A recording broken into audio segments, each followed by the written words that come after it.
नई बहू। बरेली के एक छोटे से घर में शादी की चहल पहल थी।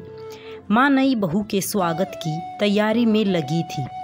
थोड़ी ही देर में रोहित अपनी दुल्हन कनिका को लेकर गाड़ी से नीचे उतरा। माँ ने अपनी नई नवेली बहू की आरती उतारते हुए कहा, भगवान तुम दोनों के जीवन में खुशियाँ भरे, तुम्हारे आने से मेरा घर मंदिर हो जाए। फिर शुरू हुई मुंह दिखाई की रस्म और इन सब में पूरा दिन बीत गया। 2-4 दिन में मेहमानों से भरा घर खाली हो जाता है। अब घर में बचते हैं सिर्फ 5 लोग, माँ, बाबूजी, रोहित, कनिका और रोहन। शादी हुए 10 दिन बीत चुके थे।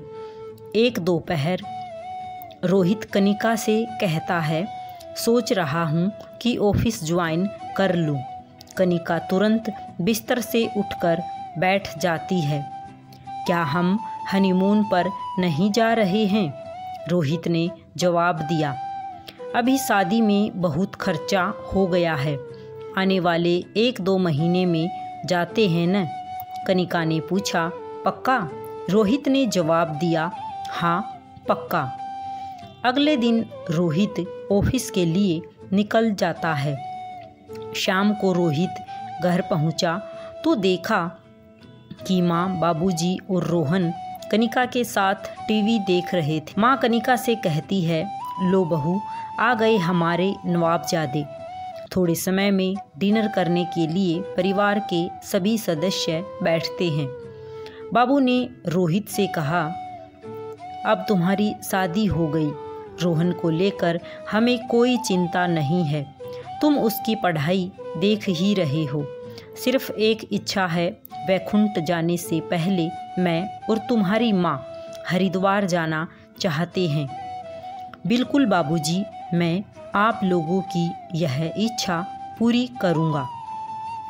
रोहित ने हामी भरते हुए कनिका की तरफ देखा और मन ही मन सोचने लगा कि पत्नी को खुश करूं कि माँ बाप को। खाना खाने के बाद रोहित और कनिका कमरे में जाते हैं। कनिका थोड़ी नाराज लग रही थी। रोहित समझ गया कि उसे हनीमून पर जाना है।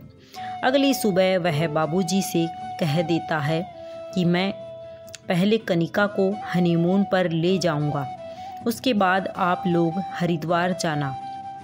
बेटे की इस बेरुखी से पिता को दुख हुआ। वह बोले, मेरा तो ठीक है बेटा, लेकिन अपनी माँ के बारे में सोच, वह कल से कितनी खुश है। रोहित बिना कुछ बोले कहे चला जाता है। ऑफिस के लिए निकलते समय वह लंच बॉक्स भी नहीं ले जाता।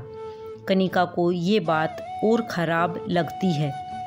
शाम को वह घर आता है और कनिका को अपना डेबिट कार्ड देते हुए कहता है, नाराज मत हो, ये लो कार्ड, तुम्हें जहाँ भी जाना है टिकट बुक कर लो। अगले दिन रोहित के फ़ोन पर बैंक का मैसेज आता है। वह समझ जाता है कि कनिका ने आखिर टिकट बुक कर लिया। शाम को खाने के टेबल पर सब काफ़ी खुश होकर बैठे रहते हैं। इतने में उमा अपने बेटे का माथा चूम लेती है। रोहित के चेहरे पर सवालिया निशान साफ झलकने लगते हैं। तभी बापूजी बेटे की पीठ पर हाथ फेरते हुए कहते हैं, थैंक यू बेटा, परसों हमें निकलना है हरिद्वार के लिए। आश्चर्य के साथ रोहित ने कनिका की तरफ देखा। कनिका मुस्कुरा दी। कमरे में पहुंचने के बाद कनिका ने कहा, इच्छा चाहे किसी की भी हो, पूरी होनी चाहिए। क्या हुआ अगर पहले माँ बापूजी घूम आएंगे? रोहित ने पत्नी को गले लगाते हुए कहा, माता पिता को सर्वश्रेष्ठ बनाकर तुमने सच में घर को मंदिर कर दिया। कलयुग में ऐसे लोग कम ही होते हैं जो अपने माता पिता की कदर करते हैं। हर बहू बेटे को अपनी सास ससुर की कदर करनी चाहिए।